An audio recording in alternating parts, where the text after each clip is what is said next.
All right, I'm going to talk about hit points and send all your hateful comments to this video below. Yeah, I'm going to bring it up again.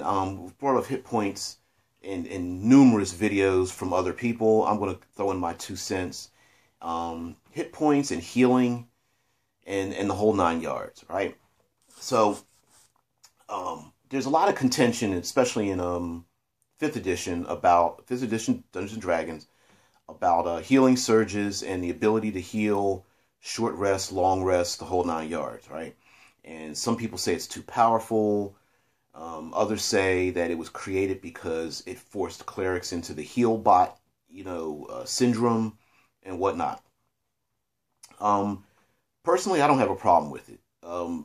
I think they chose to create a middle ground to please as many people as possible, knowing that they would not please everyone. And there are plenty, if you're a game master, you're going to run a setting, you get to decide what you want to do, right? So if you as a game master say, hey, listen, we're not doing healing where you just get to heal up hit points. There's no, you're just short rest. I think you get to roll half your hit dice. You can choose to roll half your hit dice, and a long rest, you get back all your hit points. And as a game master, if you want to decide, like, that doesn't make any sense, I want something more gritty, all power to you. I'd play in that game. I have no problem with it as long as you state it up front, right? Also, if you want more of a more heroic, epic style thing where a short rest means you get to heal all your hit points, that's fine. But I want to make a point about context, because I posted this before about someone complaining that characters do not feel like they're crunchy enough because they have the ability to basically heal in short spurts all the time, right? And I'm going to give a context to this because I love novels, I love books, I love movies, graphic novels, all those kind of things, right? And the context is the flavor of the healing, okay? So, for example, you'll watch a movie, bad guy captures a hero, hero's strung up, hero gets tortured for, hours, right? Punched in the face, punched in the gut, electrocuted, all those kind of things. And then the hero does something like they dislocate their finger, they trick someone and headbutt the bad guy who drops a key on the floor. They do a back roll and crush the chair they're in. They dislocate their arm and slip out of the bounds and start, leg choke somebody out and then all whatever, right? And realistically, if you've been tortured for hours, you would not have a healing surge like that. You would not have that heroic surge. But in a dramatic, thematic, hero beats all kind of thing, that's how I think of healing surges, right? So you could have players describe their own healing surges and it can all be different, right? So, okay, you have a situation where you have all the character classes, they're all down to, they've got a lot of their hit points, they're only down to 10% of their hit points, right? Game Master says, okay, you run away from the battle, you defeated the bad guys, what are you guys going to do? We're all going to, rest for a short time because there's no way we can continue on, okay? Tell me how you are healing. You can have a ranger that's like, well, I pull out thread and I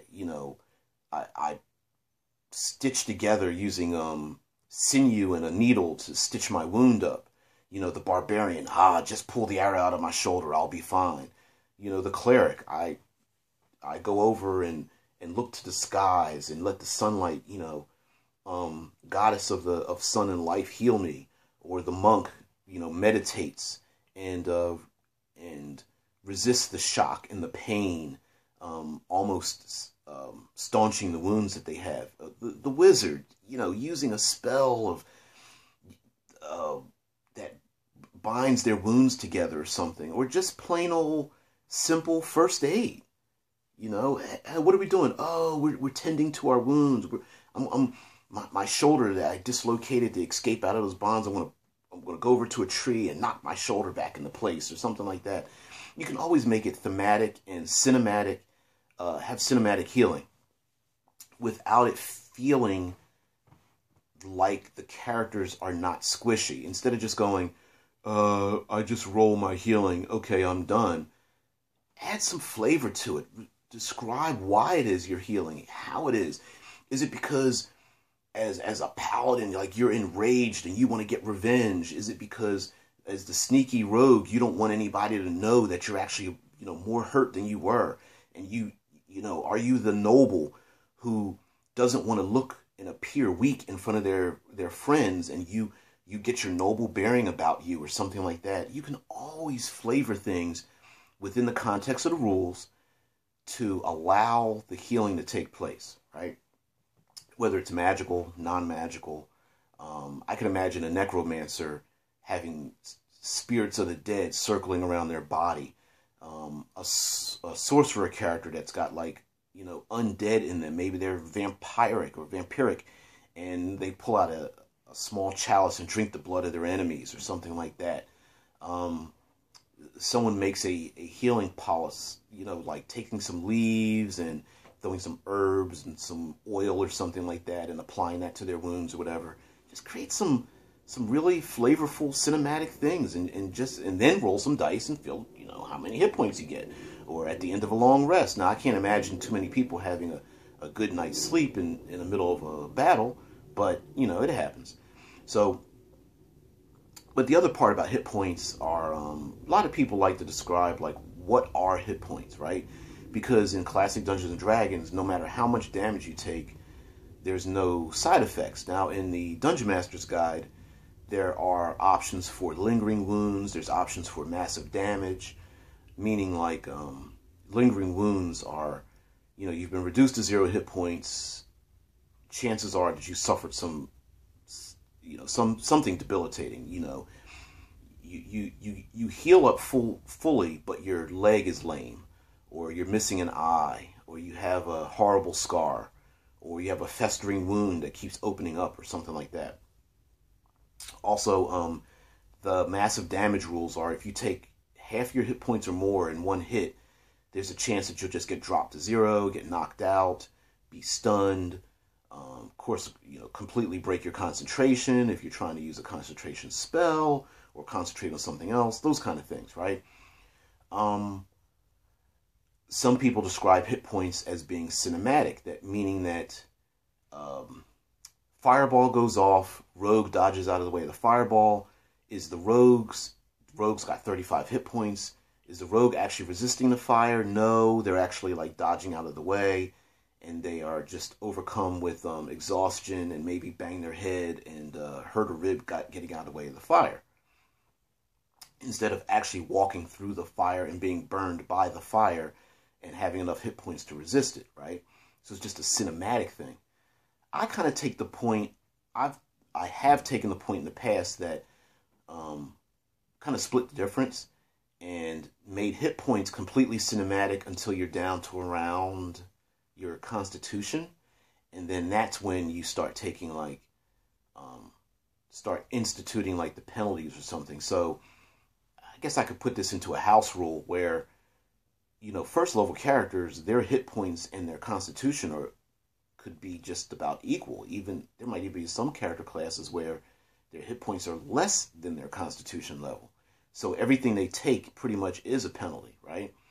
But you start hitting into 20, 30, 40, 50 hit points, 100 hit points, 127 or whatever. And most of that is just cuts, bruises, exhaustion, resisting, luckily moving out of the way, getting pelted by things, whatever, right? But then let's say the constitution of the fighter who's got 127 hit points. Okay, his constitution's 15 or 16 or something. When he gets down to 16 hit points, that's when, as a game master, you can start giving out disadvantage. You can start giving out, you're at half movement rate. You can start giving out, okay, you know what? There's no dex bonus or something like that. I would state this, of course, before gameplay, and just say, hey, listen, guys, when you're down to your constitution, or even half your constitution, if you want to start at lower levels, when you're down to your constitution level, you don't get your dex bonus, and you're at half movement. Or when you're at your constitution or less, um, you're going to be fatigued or exhausted or something. I'm going to use the exhaustion rules or fatigue rules. Or, just say, 5th edition is real simple. Hey, you get down to that level, I'm giving you disadvantage. Or a flat rule, if you take half your hit points or more in one hit, you're at disadvantage until you heal. Now, you can even extend that out and be a little bit, this might be a little bit more math oriented, but you can even extend that out and say, okay, listen, at the end of a short rest, you get to roll your hit dice and get like up to half your hit points back, or after long rest, you get all your hit points back. But if you actually do not heal the injury, if you do not get medical attention to heal the injury, you are still I'm giving your character disadvantage. Your character is still at disadvantage, right? So the barbarian gets hit in the thigh with a javelin from the gnolls or bugbears or something.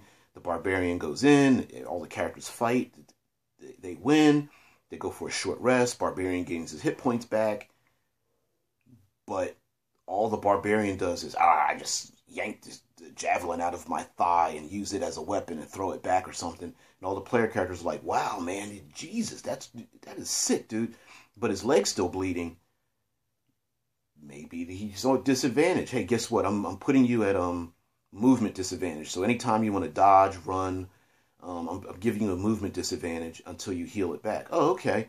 Moving along. Okay, now you guys have to climb a cliff. Oh, by the way, barbarian, you're at disadvantage. Oh, that's right. Hey, cleric, healbot, come and heal me. And the cleric is like, you haven't tithed to my God in how many days? Screw you, dude. I'm just making up something. So anyway, hit points. My version of hit points, I kind of split the difference that most of your hit points are cinematic until you get down to a certain level. Half your constitution might be all right, but I think probably your full constitution level is probably more appropriate. Of course, it's a little wonky when you're at first level, but whatever. Just giving a flat penalty, like no dex bonus, or you're at half movement, or you're at disadvantage, is probably cool with me. But I would, or you have a fatigue or exhaustion condition or something like that. And then healing, I think, is just about context. Just making it cinematic, make it cool. I think it would be also it's a great way to add flavor to a character without having to, get extra feats and stunts and all that kind of stuff, right? So the druid who touches a tree and is healed by the healing life of the tree could be completely different than the undead blooded sorcerer who gets his, drinks the blood of his enemies or is healed by the dead spirits in the woods or something of that nature, right? Or even that can even combine with a trinket maybe a character has, a trinket of a photograph of an old ancestor that fills them with energy and life force and joy or whatever. Just, hell, even a clockwork character could be healed by, I pull out some junk out of my backpack and rivet an extra metal bolt onto my warforged body or something like that. That'd be just kind of cool. Having other characters involved in it. Hey, my gnome character is gonna add some oil and fix the squeaky leg on the warforged. Just make it kind of cool and kind of slick. And like I said, if game masters want to have something a little bit more harsh, more gritty, more realistic, more power to you. But I think Wizards of the Coast 5th editions picked that to try to find a middle ground. It's just not going to make everybody happy. Anyway, DBJ, as always, create more story elements, create more opportunities. Try not to destroy the rules before you have an opportunity to actually play them and see what fits for your group. So anyway, I'm out. Thanks.